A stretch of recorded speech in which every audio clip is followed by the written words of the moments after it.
नमस्ते, आप सबका पुनः हार्दिक स्वागत है। हम आस्वादन कर रहे थे एक रेखा चित्र रामवृष बेनीपुरी जी का। नाम सुभान खां। रामवृष बेनीपुरी जी का ये जो रेखा चित्र है सुभान खां, स्वतंत्रता पूर्व भारत की सामाजिक धार्मिक परिस्थितियों के बारे में बहुत कुछ कह जाती है। वैसे आपको ये ध्यान में रखना है कि यह एक रेखा चित्र है। रेखा चित्र में क्या होता है? शब्दों के द्वारा किसी व्यक्ति, वस्तु, स्थान या घटना का मनोरम चित्र खींचा जाता है। तो यहाँ एक काफ़ी मेहनती, मजहबी, बूढ़े मुसलमान सुभान खां को शब्दों के द्वारा रामवृष जी ने हमारे सामने ला खड़ा किया है। माटी की मूर्तें नाम की उनकी एक कलेक्शन ऑफ रेखा चित्र है, जिसमें उन्होंने कुल 12 रेखा चित्र संकलित किए हैं, जिनमें सुभान खां भी शामिल है। ये 12 रेखा चित्र उनके बेनीपुर गांव के सीधे साधे मनुष्य हैं, जिन्हें वे बचपन से देखते पहचानते चले आ रहे थे और जिनकी स्मृतियां जेल में रहने पर उन्हें कचोटती है। सुभान खां मुसलमान थे, लेकिन धर्म और मजहब के नाम पर लड़ाई झगड़ा बिल्कुल पसंद नहीं करते थे। आपसी प्रेम और भाईचारे के वे मानो अग्रदूत थे। जब उनके ही धर्म के लोग उनके गांव में गाय की कुर्बानी की बात चलाते हैं तो सुभान खां एकदम से उनके खिलाफ हो जाते हैं। वे तस्बीह लेकर मस्जिद के दरवाजे की चौखट पर बैठ जाते हैं और कहते हैं, मेरी लाश पर ही कोई भीतर घुस सकता है। तो आगे देखते हैं क्या होता है। अभी उस दिन मेरी रानी मेरे 2 वर्ष जेल में रह जाने के बाद इतने लंबे अरसे तक राह देखती देखती आखिर मुझसे मिलने गया सेंट्रल जेल में आई थी। अब देखिए, ये जो रामवृष बेनीपुरी जी हैं, मात्र एक साहित्यकार नहीं हैं, वो एक राजनेता थे। उन्होंने स्वतंत्रता संग्राम में भाग लिया था और कई बार उन्हें जेल में रहना पड़ा। तो ऐसे ही गया सेंट्रल जेल में, बिहार में गया सेंट्रल जेल में जब वो 2 वर्ष रहे तो उनकी पत्नी 2 वर्ष के बाद पहली बार उनसे मिलने आए। इतने दिनों की बिछुड़न के बाद मिलने पर जो सबसे पहली चीज़ उसने मेरे हाथों पर रखी वे थे रेशम और कुछ सूत के अजीबोगरीब ढंग से लिपटे लिपटाए डोरे। देखिए, 2 साल बाद लेखक की मुलाकात उनकी पत्नी से हुई थी, और वो भी कहाँ पर? जेल में। और वहाँ उनकी पत्नी ने क्या दिया उनके हाथ में? रेशम और कुछ सूत के अजीबोगरीब ढंग से लिपटे लिपटाए डोरे, बद्धियाँ, गंडे आदि। यह सूरज देवता के हैं, यह अनंत देवता के, यह ग्राम देवता के। यूं ही गिनती गिनती आखिर में बोली, ये हुसैन साहब के गंडे हैं, आपको मेरी कसम इन्हें ज़रूर ही पहन लीजिएगा। अब देखिए पत्नी जो है मिन्नतें करती हैं ईश्वर से, सभी ईश्वर से। ऐसा नहीं है कि केवल एक धर्म पर ही वो विश्वास करती थी। अब देखिए, रामवृष बेनीपुरी जी ब्राह्मण परिवार में पैदा हुए थे, लेकिन उनके घर में बचपन से ही कैसे रीति रिवाज था, सुभान खां के घर आना जाना होता था और सुभान खां भी उसी तरह सभी धर्म के प्रति एक आदर भाव रखते थे। अब यहाँ उनकी पत्नी न केवल हिंदू देवताओं से मिन्नतें करती हैं, बल्कि हुसैन साहब के गंडे को भी ले आती है ताकि उनकी पति की रक्षा हो। आपको मेरी कसम इन्हें ज़रूर पहन लीजिएगा। ये सब मेरी माँ की मन्नतों के अवशेष चिन्ह हैं। माँ चली गई, पिताजी चले गए, रानी 4 बच्चों की माँ बन चुकी है, मैं पिता बन चुका हूँ, लेकिन ये मन्नतें अब भी निभाई जा रही हैं। अब देखिए, मैं हिंदू हूँ, मैं ब्राह्मण हूँ, तो ऐसा नहीं है कि मैं हुसैन साहब को नहीं मानता। हुसैन साहब के गंडे मेरी माँ मानती थी, मेरी पत्नी भी मानती है, और ये मेरी पत्नी ये जानते हुए कि मैं नास्तिक हूँ, मुझे इन सब पर विश्वास नहीं है, लेकिन फिर भी मेरी माँ और मेरी पत्नी मेरे लिए मन्नतें मांगती हैं। इसलिए जब जब इनके मौके आते हैं खुद इन्हें मेरे गले में डाल देती है। आज इस जेल में जेल कर्मचारियों और खुफिया पुलिस के सामने उसने ऐसा नहीं किया, लेकिन कसम देने से नहीं चूकी। मैंने भी हंसकर मानो उसकी दिल जमाई कर दी। अब देखिए, जेल में मुझे आकर मेरी पत्नी 2 साल बाद मिली है, तो सभी ईश्वरों से उसने जो मिन्नतें की, उसके जो चिन्ह, धार्मिक चिन्ह है, वो मेरे पास भी ले आई और उसके साथ ही हुसैन साहब के गंडे भी उसने मुझे दिए। रानी चली गई, लेकिन वे गंडे अब भी मेरे सूटकेस में संजो कर रखे हैं।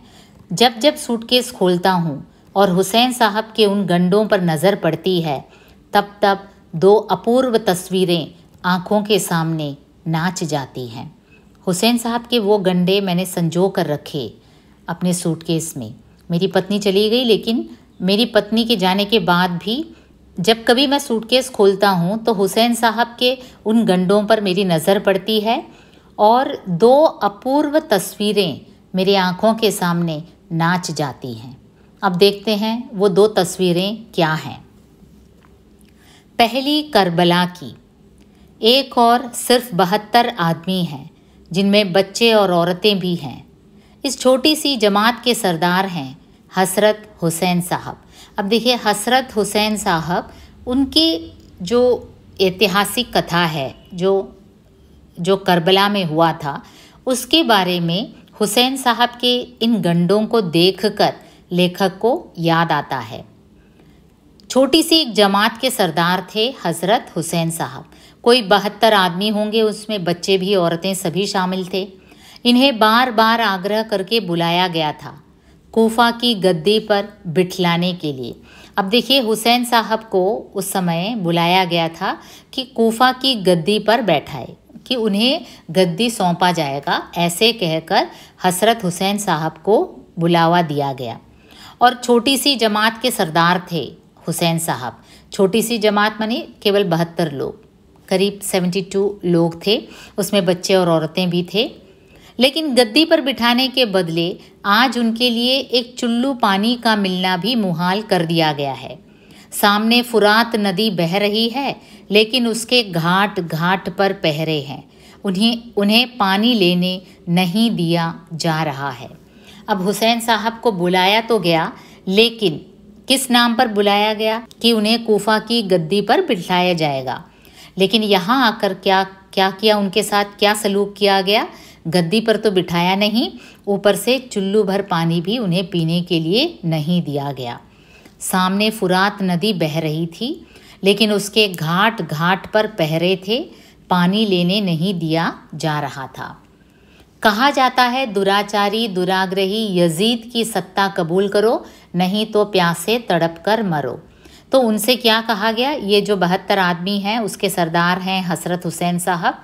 इनसे कहा गया कि पानी तब मिलेगा जब तुम यजीद की सत्ता को कबूल करोगे। और ये यजीद कौन था? काफ़ी दुराचारी और दुराग्रही था। बच्चे प्यास के मारे बिलबिला रहे हैं, उनकी माँ और बहनें तड़प रही हैं। हाय रे, एक चुल्लू पानी, मेरे लल्ला के कंठ सूखे जा रहे हैं, उसकी सांस रुकी जा रही है। पानी पानी, एक चुल्लू पानी। अब देखिए, ये जो 72 आदमी हैं, उसमें औरतें थी, बच्चे थे, तो प्यास के मारे वो बिलबिला रहे थे। माँ और बहनें पानी के लिए तड़प रही थी। एक तरफ पानी बह रहा था, नदी बह रही थी, फुरात नदी, लेकिन नदी के चारों तरफ घाट पर पहरा था। इनको पानी नहीं दिया जा रहा था। पानी किस शर्त पर दी जाएगी? कि यजीद की सत्ता अगर आप लोग कबूल करेंगे तो आपको पानी मिलेगा, वरना नहीं। पानी की तो नदी बह रही है और तुम्हें इज्जत और दौलत भी कम नहीं बख्शी जाएगी, क्योंकि तुम खुद रसूल के नाती जो हो। लेकिन शर्त यह है, यजीद के हाथ पर बैत करो।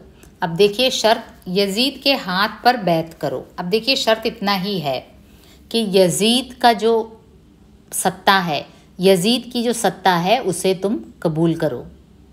यजीद के हाथ पर बैत, दुराचारी दुराग्रही यजीद की सत्ता कबूल कर ले और रसूल का नवासा हो नहीं सकता।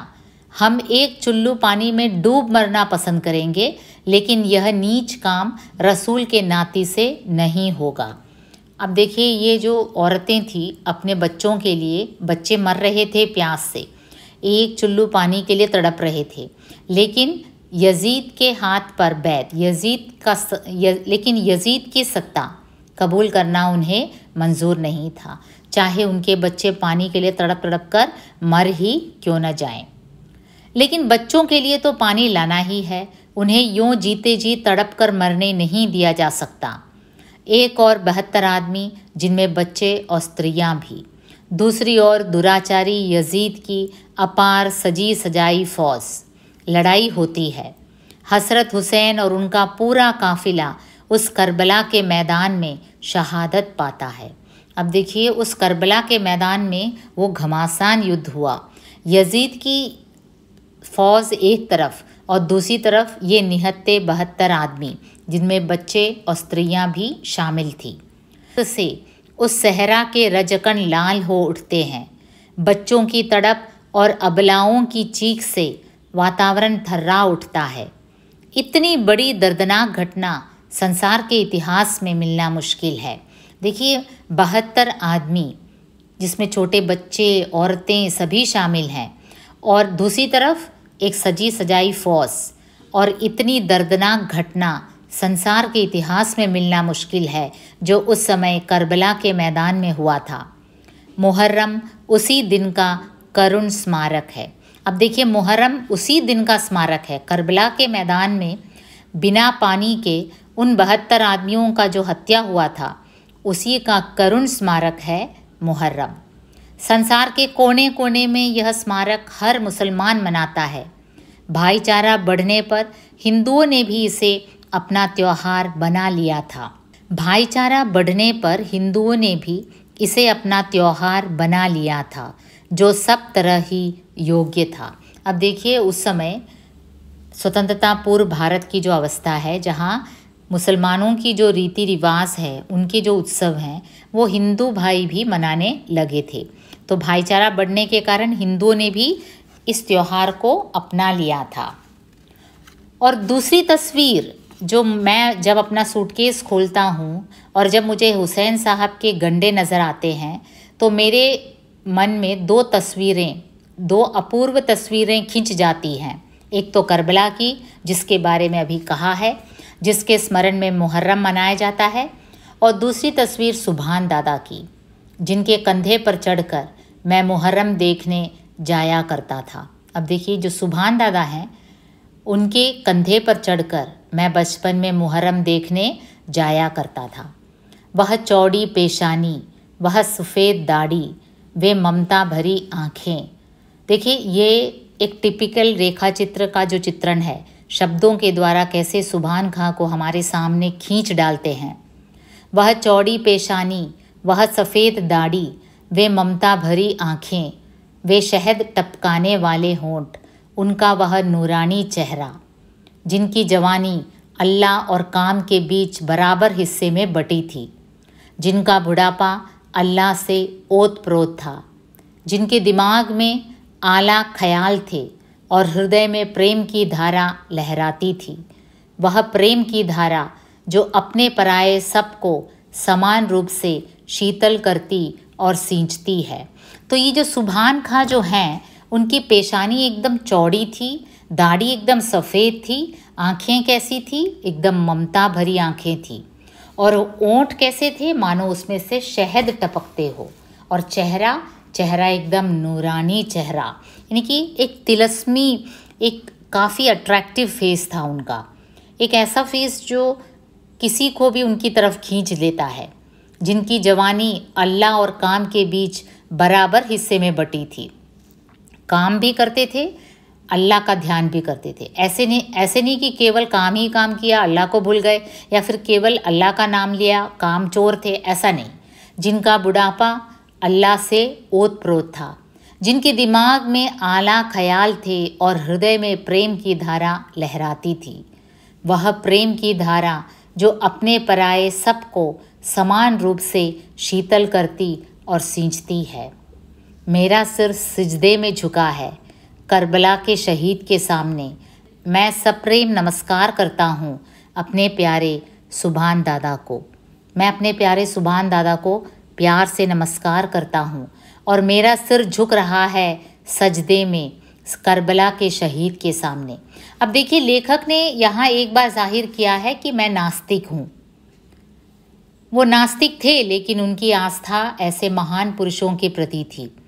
ऐसे महान पुरुष जो हुसैन साहब के जैसे थे, जिन्होंने सदाचारी के सत्ता को कबूल करने से ज़्यादा भूखा प्यासा मरना ही उचित समझा। और ऐसे सुभान दादा के प्रति उनका प्यार और उनका सिर झुकता है, जो हिंदू और मुसलमान दोनों को भाईचारे के रूप में देखते थे। मुसलमान हैं तो हिंदू भाई भी अपने ही हैं।